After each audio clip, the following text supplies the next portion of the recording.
ચેનલમાં આપનું હાર્દિક સ્વાગત છે। આજે આપણે ધોરણ 7 બરાબર વિષય ગણિત ચેપ્ટર નંબર 6 ત્રિકોણ અને તેના ગુણધર્મો વિશે માહિતી મેળવવાની છે। તો પહેલો જ પ્રશ્ન થાય કે ત્રિકોણ એટલે શું? તો આપણે પહેલા તો ત્રિકોણની વ્યાખ્યા જોઈએ। ત્રિકોણ કોને કહેવાય? તો કે ત્રણ રેખાખંડથી બનેલી બંધ આકૃતિને त्रिकोण કહે છે। ત્રણ રેખાખંડ એકબીજા સાથે જોડાઈને જે બંધ આકૃતિ બને ને જેને ત્રિકોણ કહેવાય। જો દાખલા તરીકે ઉદાહરણ આપું છું તો ત્રણ રેખાખંડ એકબીજા સાથે જોડાણ અને બંધ આકૃતિ થઈ જેને ત્રિકોણ કહેવામાં આવે છે। જેને નામ આપી શકાય। મેં નામ આપું છું ત્રિકોણ ABC। તો આનું નામ શું થશે? તો કે ત્રિકોણની આ નિશાની છે। ત્રિકોણ કરીને ગમે તે નામ ઘણી રીતે આપી શકાય। ત્રિકોણ કરીને નામ આપી શકાય ત્રિકોણ ABC, અથવા તો આમે નામ આપી શકાય ત્રિકોણ BCA, અથવા તો આમે નામ આપી શકાય ત્રિકોણ CAB। બરાબર, ઘણી રીતે તમે ત્રિકોણના નામ આપી શકો છો। તો આ ત્રિકોણની વ્યાખ્યા થઈ પહેલેથી ત્રણ રેખાખંડથી બનેલી બંધ આકૃતિને ત્રિકોણ કહે છે। તો આ ત્રિકોણ ABC, ત્રિકોણ BCA, ત્રિકોણ CAB કોઈ પણ રીતે બોલી શકાય છે। હવે વાત આવે ત્રિકોણને કુલ અંગ કેટલા છે? તો કે ત્રિકોણને કુલ 6 અંગ હોય છે। ક્યાં ક્યાં 6 અંગો હોય છે? તો કે પહેલું 3 બાજુ અને બીજું 3 ખૂણા। કુલ ત્રિકોણને આ રીતે 6 અંગ થશે। 3 બાજુ થશે અને 3 ખૂણા થશે। હવે આપણે એની વાત કરીએ તો 3 બાજુ કઈ કઈ?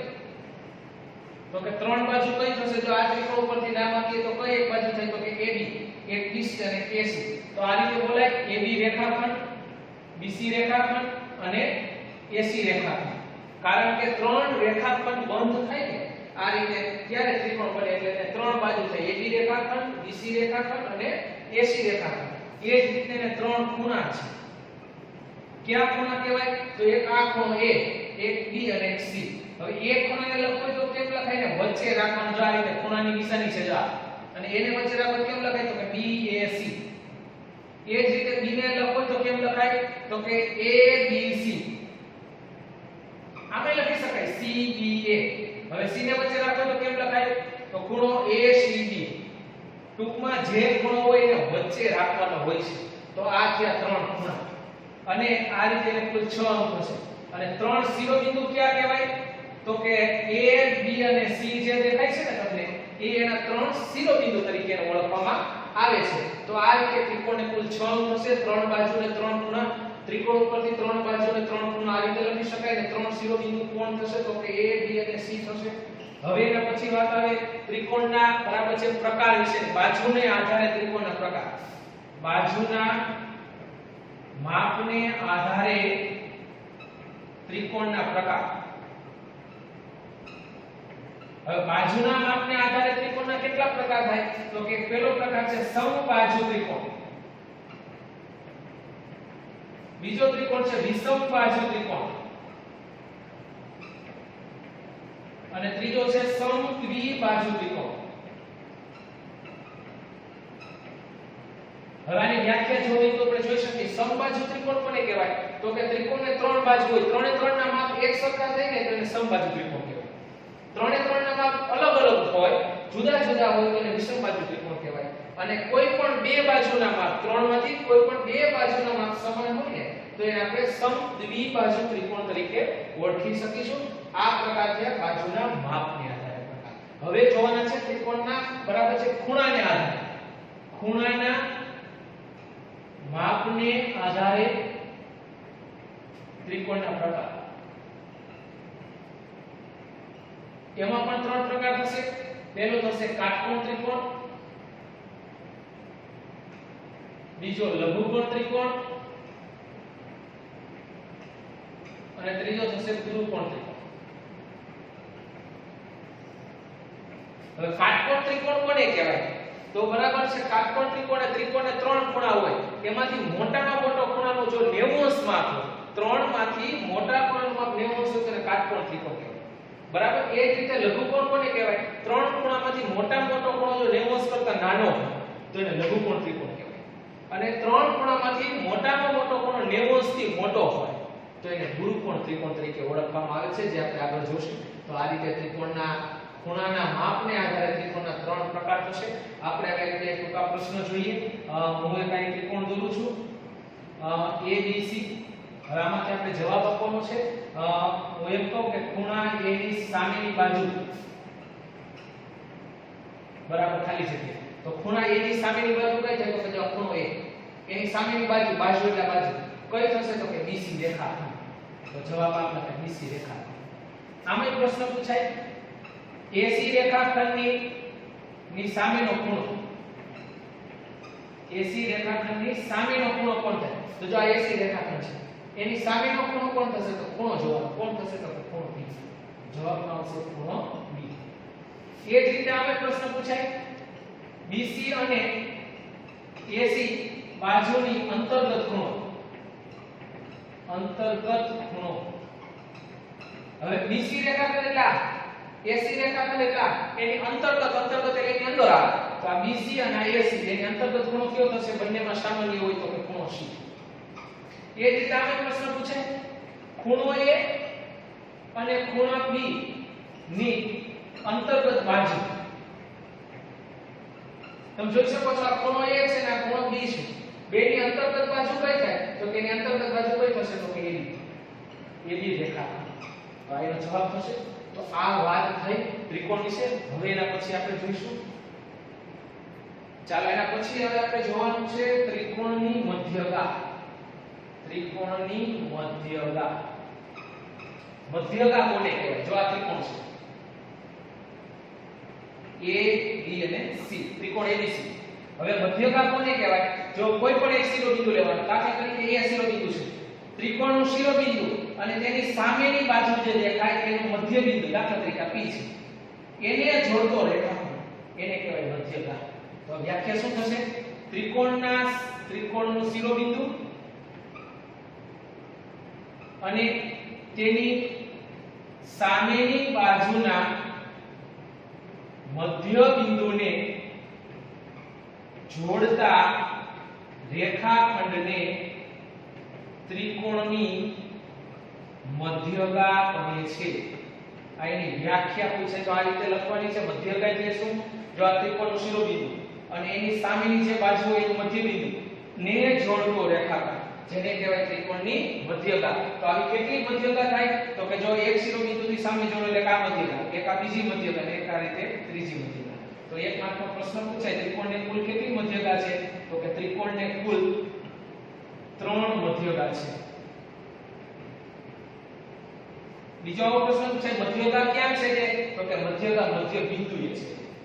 કોઈ પણ મધ્યગા બાજુના મધ્ય બિંદુએ છેદે છે. આ મધ્ય બિંદુ કહેવાય. P અત્યારે એનું મધ્ય બિંદુ છે. તો આ વાત થઈ ત્રિકોણની મધ્યગા. આવા કુલ 3 મધ્યગા હોય છે ત્રિકોણ. હવે વાત જોઈએ ત્રિકોણના ભેદની. ત્રિકોણનો ભેદ. આ ત્રિકોણ છે. ત્રિકોણ છે ABC. આ એનું શિરોબિંદુ છે. ત્રિકોણના શિરોબિંદુથી તેની સામેની બાજુ પર દોરેલો લંબ હોય ને 90°ના ખૂણે હોય અને મધ્યગા હોય ને મધ્ય બિંદુએ હોય. તો વ્યાખ્યા રીતે લખી શકાય ત્રિકોણના શિરોબિંદુથી તેની સામેની બાજુના દોરેલા લંબ રેખાખંડને ત્રિકોણનો ભેદ કહે છે. જોઈ શકો છો જો આ શિરોબિંદુમાંથી સામેની બાજુ પર દોરેલો લંબ એને નામ આપી દો AP. તો આ લંબ છે. લંબ હોય ને 90°ના ખૂણે હોય. આવા ત્રિકોણને કેટલા ભેદ થાય? તો કે આવા ત્રિકોણને 3 ભેદ થાય. તમે જોઈ શકો છો. તો એક માર્કનો પ્રશ્ન. ત્રિકોણને 3 ભેદ હોય છે. મધ્યગા 3 હોય અને ભેદ પણ 3 હોય છે. ભેદ ક્યાં છેદે? તો કે ભેદ બાજુ પર 90°ના ખૂણે છેદે છે. એક માર્કનો પ્રશ્ન પૂછાય કે ભેદ બરાબર કેટલા અંશના ખૂણે છેદે? તો કે 90°ના ખૂણે છેદે. કેટલા ભેદ હોય? તો કે 3 ભેદ. હવે કયા ત્રિકોણ? એક ત્રિકોણ એવો છે કે જેને ભેદ અને મધ્યગા બંને સરખા હોય. તો કે સમબાજુ ત્રિકોણને જેની બધી બાજુ સરખી હોય, સમબાજુ ત્રિકોણને મધ્યગા અને વેધ બંને સરખા હોય છે, બંને સરખા હોય છે. તો આ વાત થઈ સમબાજુ ત્રિકોણની. હવે એક વસ્તુ આવે છે એમાં શીખવાની, ત્રિકોણનો બહિષ્કોણ. બહિષ્કોણ કોને કહેવાય? જેમ મધ્યગાની વ્યાખ્યા જોઈ, વેધની વ્યાખ્યા જેમ બહિષ્કોણ કોને કહેવાય? તો કે જો ત્રિકોણ છે, ત્રિકોણને ત્રણ બાજુ છે, કોઈ પણ એક બાજુને તમે લંબાવો, બરાબર છે, તો કોઈ પણ એક બાજુને લંબાવતા ત્રિકોણના બહિષ્કોણની રચના થશે. ત્રિકોણના કોઈ એક બાજુને બહારની તરફ લંબાવતા ત્રિકોણના બહિષ્કોણની રચના થાય છે. કઈ રીતે થશે આપણે આકૃતિ જોઈશું. કુલ ત્રિકોણને એક શિરોબિંદુ પાસે બે બહિષ્કોણ દોરાય, એક શિરોબિંદુ પાસે બે બહિષ્કોણ રચાય છે. એક માત્ર પ્રશ્ન, એક શિરોબિંદુ પાસે કેટલા બહિષ્કોણ રચાય? તો કે બે. હવે ત્રિકોણને શિરોબિંદુ 3 છે, તો કુલ બહિષ્કોણ કેટલા થયા? તો કે 6. ત્રિકોણને કુલ 6 બહિષ્કોણ હોય છે. તો આ સામાન્ય માહિતી તમારે તમારી નોટની અંદર વ્યવસ્થિત લખીને પાકી કરવાની છે. હવે એના પછી બહિષ્કોણ વિશે આપણે જોઈશું. ચાલો એના પછી હવે બહિષ્કોણ આપણે વિશે વાત કરવાની છે. બહિષ્કોણ કોને કહેવાય એની વ્યાખ્યા આપણે જોઈ. હવે બહિષ્કોણનું માપ કોના જેટલું હોય? તો કે કોઈ પણ બહિષ્કોણનું માપ, કોઈ પણ બહિષ્કોણનું માપ તેના અંતઃ સમૂહકોણના સરવાળા જેટલું હોય છે, સરવાળા જેટલું હોય છે. હવે અંતઃ સમૂહકોણ કોને કહેવાય એક પ્રશ્ન થાય. જો તમે સમજાવો આકૃતિ દોરીને. આ ત્રિકોણ છે આપણી પાસે, ABC નામનો ત્રિકોણ છે, અને આ રીતે તમે એક બાજુને તમે લંબાવી તો આ બહિષ્કોણની રચના થઈ, બરાબર. એના આપણે દાબી નાખે D, તો આ બહિષ્કોણ થયું. હવે આ કયા શિરોબિંદુ સાથે બહિષ્કોણ થયું? તો કે C સાથે. C સિવાયના જે બે ખૂણા હોય ને, બરાબર છે, એના અંતઃ સમૂહકોણ થશે. તો C સિવાયના જો એ ક્યાં ખૂણા થશે? તો કે B, તો એના અંતઃ સમૂહકોણ કહેવાય. તો લખી શકીએ આપણે અહીં ખૂણો ACD જે તમને દેખાય છે, ખૂણાને હંમેશા વચ્ચે રાખવાનો હોય છે. ખૂણો ACD એ બહિષ્કોણ છે, બહિષ્કોણ છે. એના અંતઃ સમૂહકોણ કોણ છે? તો કે તેના અંતઃ સમૂહકોણ બે થશે. C સિવાયના બે શિરોબિંદુ, એક A અને એક B. આમે લખી શકાય ખૂણો A અને ખૂણો B છે. હવે બહિષ્કોણનો સરવાળો કોના જેટલો થાય? તો કે અંતઃ સમૂહકોણના સરવાળા જેટલો. તો કે ACD નું માપ કોના જેટલું થશે? તો કે ખૂણો A અને ખૂણો B બેનો સરવાળો કરો ને એના જેટલું થાય. આ વાત થઈ અંતઃ સમૂહકોણની. હવે આપણે એવા બહિષ્કોણના માપ મેળવવાના છે. તો આપણે જોઈ શકો છો, બરાબર છે, નીચેના દાખલામાં બહિષ્કોણ નું માપ શોધો. બહિષ્કોણ તરીકે બધાયમાં x આપેલું છે. તો જો આ એક આ ત્રિકોણ છે, નામ નથી આપેલું. આપણે આ 12 ત્રિકોણની જે બાજુ લંબાવેલી હોય ને એ જે ખૂણો દેખાય ને બહિષ્કોણ કહેવાય. બહિષ્કોણ તરીકે x છે. હવે એનું આપણે માપ જોઈતું કેટલું મળે? તો કે x નું માપ કોના જેટલું થાય? એના અંતઃ સમૂહકોણના સરવાળા જેટલું. એના અંતઃ સમૂહકોણ કોણ થશે? તો કે આ બે. એના સિવાયના શિરોબિંદુ હોય બે. તો કેટલા અંશ છે બે? તો કે 40 અંશ વત્તા 60 અંશ. કેટલા થશે? બેનો સરવાળો કરો તો કેટલા થાય? 100 અંશ. તો આ બહિષ્કોણનું માપ થશે 100. એ જ રીતે બીજો દાખલો જોઈએ. જો આ બહિષ્કોણ છે જેનું માપ આપણે મેળવવાનું છે x. હવે આ શિરોબિંદુ સાથે બહિષ્કોણ બન્યો હોય ત્યારે બાકીના બે અંતઃ સમૂહકોણ કોણ થાય? તો કે આ બે. તો x નું માપ કેટલું થશે? તો કે બંને સરવાળા જેટલું. કેટલું? તો કે 70 અંશ વત્તા 55 અંશ. સરવાળો કરીએ 0 વત્તા 5 એટલે 5, 7 ને 5 12 125 અંશ. તો આ બહિષ્કોણનું માપ થયું. એ જ રીતે આપણે ત્રીજો દાખલો જોઈએ, બરાબર છે. એમાં આપણે બહિષ્કોણ છે આપણે દેખાય છે ઉપરની બાજુ x, બરાબર છે. તો એના સિવાયના બે અંતઃ સમૂહકોણ આ થશે 60 અંશ વત્તા 45 અંશ. બંનેનો સરવાળો કરો તો કેટલા અંશ થાય? 105 અંશ થશે. આ બહિષ્કોણનું માપ થયું. એ જ રીતે આપણે આ ત્રિકોણ દોરેલો છે એમાં બહિષ્કોણ તો કે જો આ દેખાય છે x, એનું માપ કોના જેટલું થાય? એના સિવાયના બે શિરોબિંદુ છે એના સરવાળા જેટલું. તો x નું માપ કેટલું થશે? 40 અંશ પ્લસ 50 અંશ. કેટલા અંશ થશે? તો કે 90 અંશ થશે. તો x બરાબર 90 અંશ. એ જ રીતે હવે આપણે બે દાખલા એવા જોઈએ. નીચેની આકૃતિમાં અંદરના અજ્ઞાત ખૂણા x નું માપ, અજ્ઞાત એટલે આપણે જાણતા નથી, એ ખૂણાનું માપ જોઈએ છે. તો કઈ રીતે તો મેળવીશું? જો અહીં દાખલો આકૃતિ છે આ રીતે દોરેલી, તમે જોઈ શકો છો. આ બહિષ્કોણ કહેવાય. આ બહિષ્કોણનું માપ કોના જેટલું? તો કે આ બંનેના સરવાળા જેટલું હોય. તો બહિષ્કોણનું માપ અત્યારે આપી દીધું છે. કેમ મળે? તો બહિષ્કોણ કેટલો છે? તો 105 અંશ બરાબર એના સિવાયના બે અલગ સમૂહોના સરવાળા જેટલો હોય એટલે 40 અંશ વત્તા x. હવે આપણે x જોતું તો શું કરે? તમારા આગળના સમીકરણ ચેપ્ટરમાં આવી ગયું છે કે જો આ 40 અંશને તમારે ઉપાડી અને બરાબર ને આ બાજુ લેવા પડે. તમે એ બાજુ લે તો નિશાન બદલી જાય. શું થશે? તો કે 105 અંશ માઈનસ 40 અંશ બરાબર x ના x. 105 માંથી 40 બાદ કરી નાખો. જો ના હોય તો તારીખ બાદબાકી કરાય. કેટલા વધે? તો કે 5 10 માં 4 તો 6 65 અંશ. તો આવશે 65 અંશ. અજ્ઞાત સંખ્યા x નો જવાબ આવશે 65 અંશ. એ જ રીતે આ આકૃતિ જોઈએ, એમાં આપણે અજ્ઞાત ખૂણો જોઈએ છે x. કઈ રીતે મળે? તો આ બહિષ્કોણ તમને આપેલું છે. કેટલા અંશનો છે? તો 85 અંશ. ઈ બહિષ્કોણનું માપ કોના જેટલું? તો કે એના અંતઃસમકોણના સરવાળા જેટલું. તો કે 85 અંશ બરાબર 30 અંશ વત્તા x. હવે આપણે x ખૂણો જોઈએ છે તો કેમ મળે? તો કે 30 અંશને ઉપાડીને આ બાજુ લેવા પડે. કઈ રીતે મળશે? 85 અંશ માઈનસ 30 અંશ બરાબર x. તો x બરાબર કેટલા થશે? તો કે 5 8 માં 3 દીધો 5 55 અંશ થશે. તો આ રીતે તમે અજ્ઞાત ખૂણાના માપ મેળવી શકો છો. ચાલો એના પછી થોડી બીજી માહિતી મેળવીએ. ત્રિકોણના ત્રણેય ખૂણાના માપનો સરવાળો 180 અંશ થાય છે. 180 અંશથી ઓછોય ન હોય અને 180 અંશથી વધુય ન હોય. ત્રિકોણના ત્રણ ખૂણા હોય, ત્રણેયનો ટોટલ એટલે કે સરવાળો 180 અંશ થાય. જો મારી પાસે ત્રિકોણ ABC હોય તો ખૂણો A વત્તા અને ખૂણો બોલાય.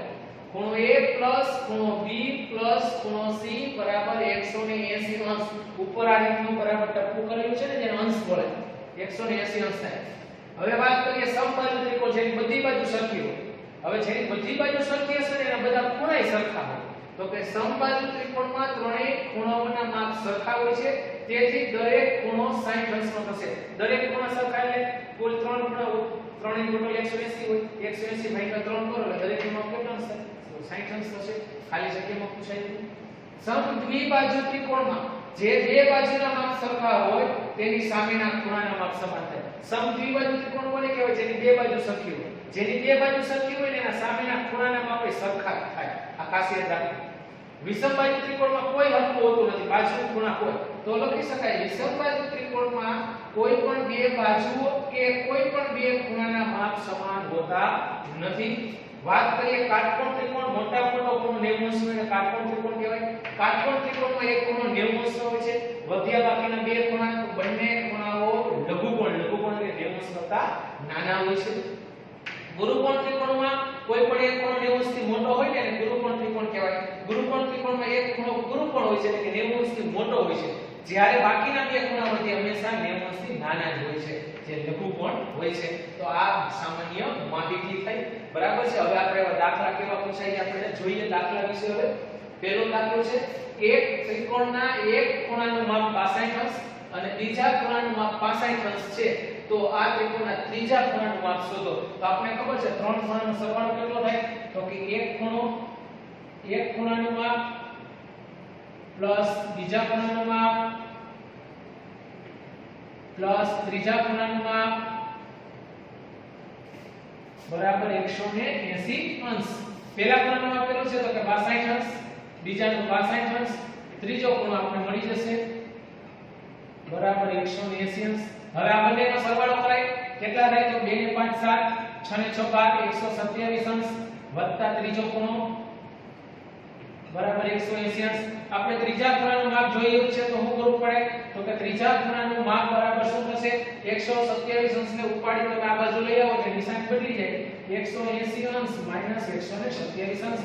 હવે બાદબાકી કેમ કરાય જોઈ શકો તમે. 180 ને 127 શૂન્યમાંથી 7 ન જાય. 8 ને છેકી 7 અને 10 10 માંથી 7 જાય તો 3 7 માં 2 જાય તો 5 1 માંથી 1 જાય શૂન્ય એટલે 53 વધ્યા તો 53 અંશ થશે. તો ત્રીજા ખૂણો કેટલા અંશનો થશે?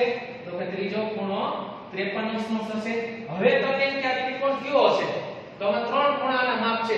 મોટા મોટો ખૂણો કેટલા અંશનો છે? તો મોટા મોટો ખૂણો 65 અંશ છે એટલે 90 થી નાનો છે. તો આ લઘુકોણ ત્રિકોણ થાય. તો આ ત્રિકોણનો પ્રકાર કેવો હોય? તો લઘુકોણ ત્રિકોણ થશે.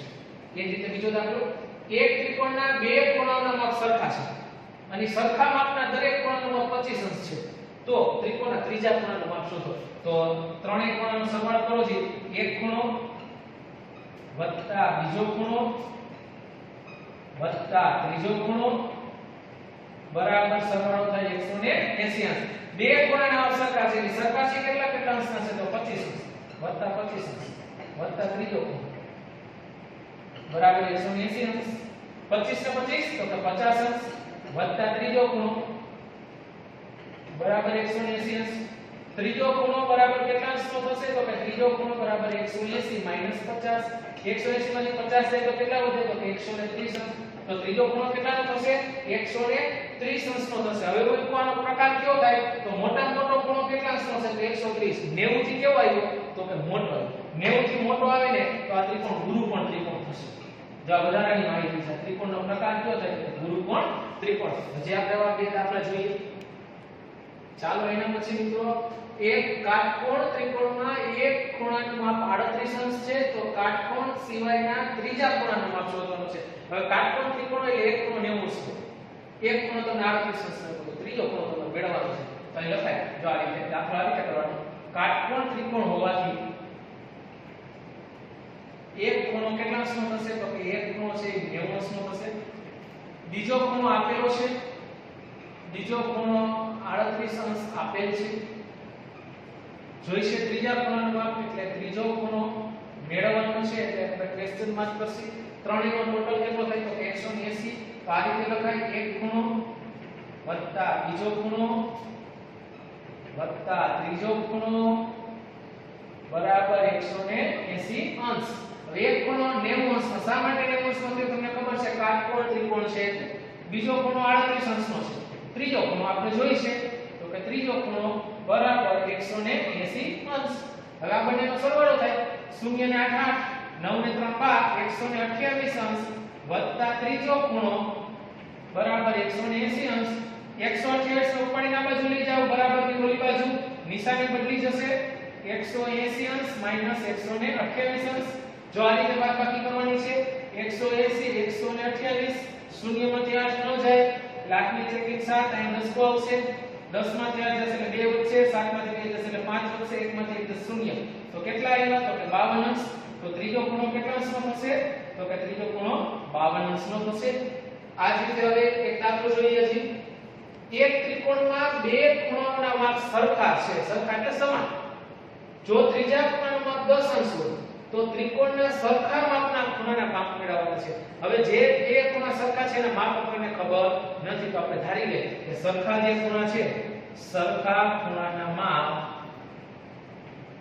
x ધારતા અજ્ઞાત સંખ્યા ધારવાની આપણે જાણતા જ નથી બરાબર છે ત્રીજો ખૂણો છે કેટલા અંશનો છે તો કે ત્રીજો ખૂણો છે 10 અંશનો છે હવે ત્રણેયનો ટોટલ કેટલો થાય તો કે 180 અંશ એક ખૂણો વત્તા બીજો ખૂણો વત્તા ત્રીજો ખૂણો બરાબર 180 અંશ હવે બે ખૂણા સમાન છે જો આ બંને ખૂણા છે એ સમાન એટલે સરખા તો સરખા ખૂણાનું માપ આપણે શું ધાર્યું છે તો કે x તો બંનેની જગ્યાએ x લખાય x વત્તા ત્રીજો ખૂણો કેટલાનો છે તો કે 10 અંશ બરાબર 180 અંશ હવે સરવાળો જે તમે આગળના ધોરણની અંદર શીખી ગયા છો x x શું થાય તો કે x x એટલે 2x થાય 10 ને ઉપાડીને આ બાજુ લઈ જાવ તો માઈનસ થઈ જશે 180 અંશ માઈનસ 10 અંશ 2x ના 2 180 માંથી 10 એટલે 170 અંશ x બરાબર જો બંને વચ્ચે ગુણાકારનો સંબંધ હોય ગુણાકારનો સ્ટેપ ભાગાકારમાં જાય તો આ છે ને નીચે જવા દેવાનું